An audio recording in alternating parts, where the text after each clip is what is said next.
j'ai eu des jumeaux, j'avais 2 enfants. Quand ils sont arrivés au CM2, le proviseur est venu du collège. Hein, le proviseur du Ouais. collège est venu pour nous vendre un peu c'est son établissement, comme quoi il était très rigoureux, il était toujours devant le portail, si vous voulez, à l'ouverture et à la fermeture, parce qu'on avait le choix entre 2 collèges. Donc on l'a écouté, on l'a choisi, hein, on est allé à ce collège-là. Et Ouais. mon fils était en 6e, si vous voulez, il était déjà du 18 décembre, donc ils étaient de la fin de l'année, hein, D'accord. donc il était petit. Il s'est fait harceler par Donc trois il avait 6 mois garçons. d'avance en fait, hein, il était Ouais, pile au milieu, ouais, voilà, presque. Ouais, en gros. il était Pour vraiment de bien la que les fin de gens l'année. comprennent, quand vous dites décembre, Ouais, voilà. oui, Il était plus jeune, ouais, il était parmi il les plus était jeunes, voire le plus jeune de sur une sa classe. année. Tout à fait. Et si vous voulez, donc il est rentré au collège. Ça s'est pas bien passé. Il a été rapidement harcelé par 3 garçons. Si vous Ouais. voulez, on a vu que ça allait pas bien. On est allé voir le proviseur. J'en ai parlé avec lui, si vous voulez, pour qu'il règle le problème, parce que Ouais. il a mis simplement. Il a quand même pris en considération. Il a mis 3 heures de colle au plus vindicatif, hein, au meneur entre guillemets, mais ça n'a D'accord. pas réglé le problème. Hein. Un jour, quelques temps après, mon fils a fait une fugue un matin à 5 heures du matin. Il a pris ses petites affaires, il est parti de la maison à 11 ans, et parce qu'il ne voulait plus aller au collège, il voulait plus prendre le car. Alors là, je suis allé revoir le proviseur, il s'est rien passé. J'ai pris les choses en main, j'ai trouvé les noms des 3 enfants, hein, parce que bon, Ouais. c'était des En copains. Hein. fait, vous vous êtes Je me- dit: «Je vais prendre les choses en main moi-même, quoi. Je Ah vais mais oui, régler le oui, truc parce parce que ça que prend trop de temps et qu'ils prennent pas la mesure». non, parce que mon sang a fait qu'un tour, parce que Bah, je bien sais sûr, que non mais je si suis allé vous voir les ça veut dire parents. que vous vous êtes réveillé, vous avez été, Ah dans ouais. la chambre de votre fils et vous voyez qu'il est plus là? Ah oui, c'était ma femme qui était. Bon, j'étais Oh, quelle déjà au angoisse. travail. On l'a cherché, on l'a trouvé, je crois pas avant la fin de la matinée. Enfin bon, ça a été vraiment. Et Ouais, puis, une pour vous montée dire, hein, d'angoisse totale, il bien se sûr. faisait harceler, et il revenait, il s'était fait pipi dessus, hein, tellement il avait peur. Hein, non. Oh, Alors moi j'ai dit stop. ouais. J'ai chopé les noms, je me suis déplacé chez les parents. Alors il y a 2 parents sur lesquels je suis tombé très compréhensif, hein, qui ont pris la mesure, et ça s'est arrêté tout de suite. Par contre, le dernier, hein, le meneur, il avait 13 ans parce qu'il avait déjà redoublé. Alors comme votre auditeur précédent l'a dit, où c'était un enfant issu de parents isolés, il avait endossé le rôle de chef de famille.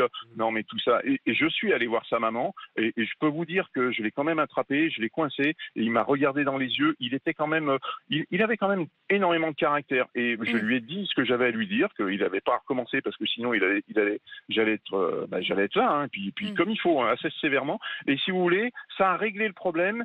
Même pour vous dire, ça a fait pas une petite traînée de poudre, mais dans le collège, ils ont su que s'il y avait un souci, je me déplaçais, parce qu'une fois, je suis quand Ouais. même allé faire un scandale à la sortie du collège devant le proviseur parce qu'il faisait rien. Si vous voulez, ça s'est En répandu, fait, et mes enfants. vous avez fait œuvre d'autorité, c'est-à-dire qu'à un moment vous avez Ah, dit, j'ai «Stop». recadré.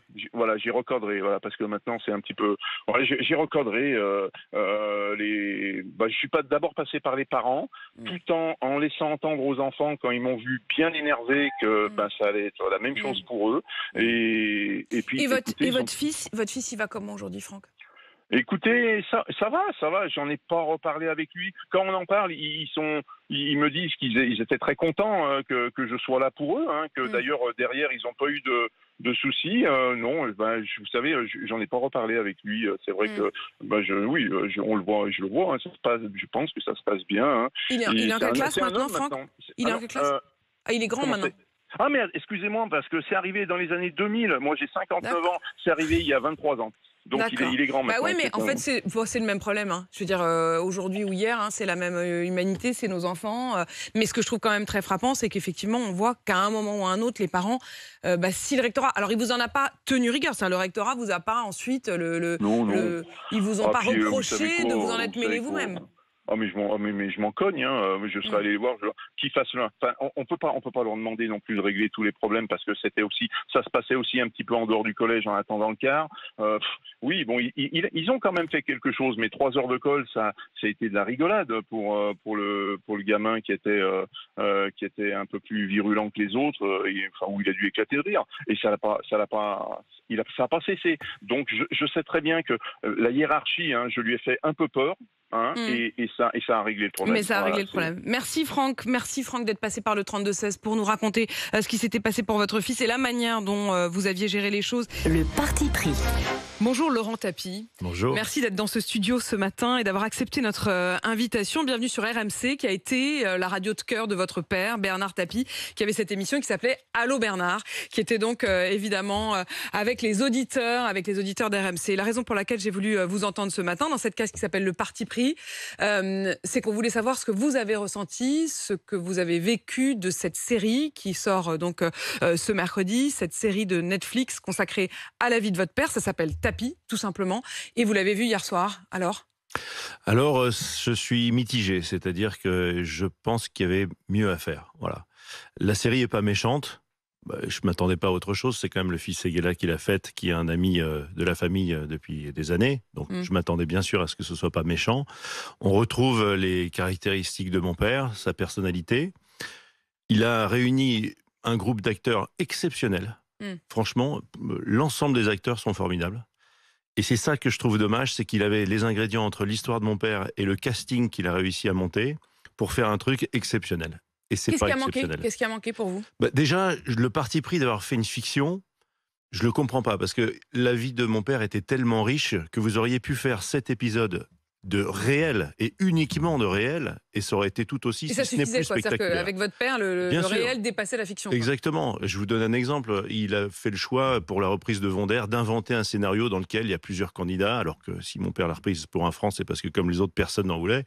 Et puis, alors, pour essayer de décrédibiliser un des candidats, il monte toute une espèce de piège voilà, qui n'a pas de sens, qui est pas très drôle, qui est pas très bien imaginé, alors qu'il y avait des choses, c'est-à-dire qu'il pouvait faire un épisode sur comment il va prendre les châteaux de Bokassa, qui est du réel et qui était beaucoup plus fort.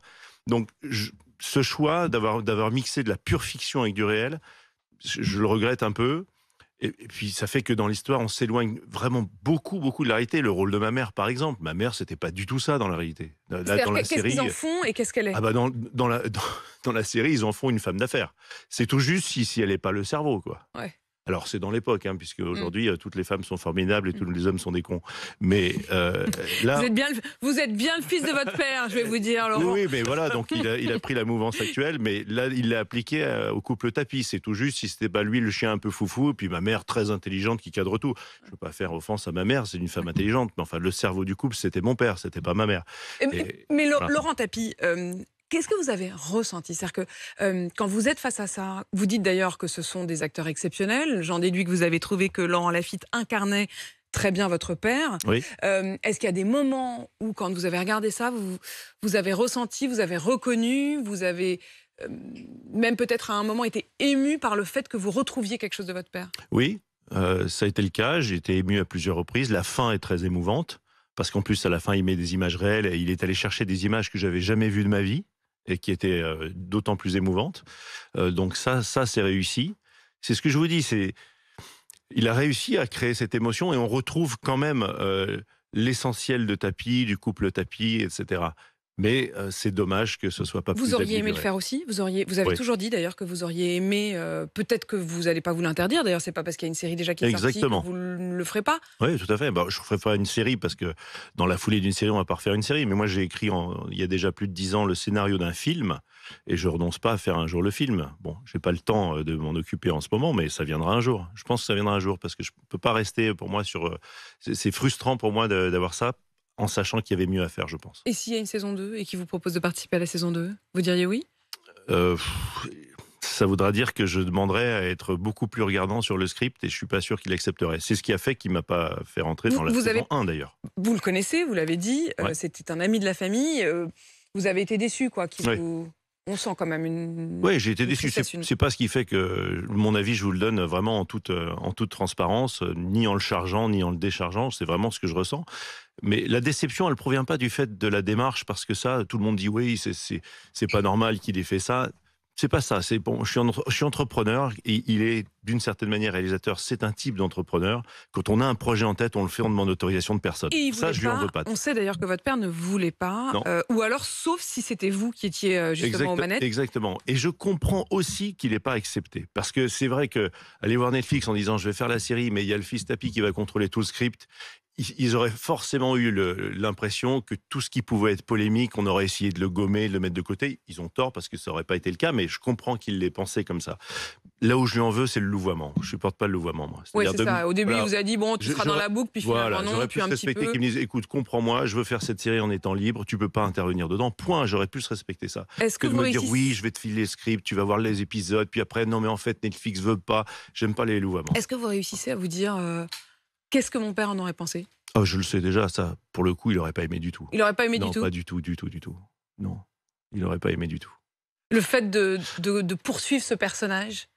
Oui, puis parce que, là encore, il a fait ce qu'attendrait peut-être le public, c'est-à-dire de retrouver complètement l'image qu'on avait de lui, mais la personne n'était pas exactement son image. Il y avait beaucoup de choses qu'on trouve, mais il y a des choses qu'on ne trouve pas. Ça aussi, ça fait partie des choses que je reproche dans la série, c'est qu'au départ, j'ai beaucoup aimé les 2 premiers épisodes, parce qu'on trouve le tapis un peu qui se cherche, le tapis hableur, baratineur qui monte ses trucs. Mais le personnage reste ça toute la série. Alors qu'il a évolué, mon père. Il n'est pas parti de vendeur de télé pour finir ministre, président de l'OM, président d'Adidas, en étant le même petit vendeur de télé. Et ça, on ne le sent pas dans la série. On voit les événements qui s'enchaînent, mais sans que le personnage, lui, n'évolue. C'est le même. Le personnage du dernier épisode, c'est le même personnage que celui du premier. Il n'y a pas un moment où on se dit, putain, il est brillant, ce mec. Alors qu'il était brillant. Merci Laurent Tapie de nous avoir donné vos premières impressions. Et juste un mot, si les gens veulent connaître son histoire, il y a le livre de ma mère qui est super et qui lui est 100% réel. Et puis s'ils aimaient mon père, j'ai monté une association qui s'appelle À jamais les premiers, qui essaye de monter un monument hommage qui sera mis devant le stade Vélodrome. Donc il s'appelle ajamaislepremiers.org. On en avait parlé sur RMC, c'est bien que vous le disiez. Votre mère, elle va la voir cette série? Elle était avec moi, on l'a vu ensemble. Et elle en a pensé quoi? La même chose que moi. La même chose que vous. Mais elle a eu aussi des moments d'émotion. Oui, bien sûr. Merci Laurent Tapie d'être venu dans ce studio ce matin. Il est 8h19.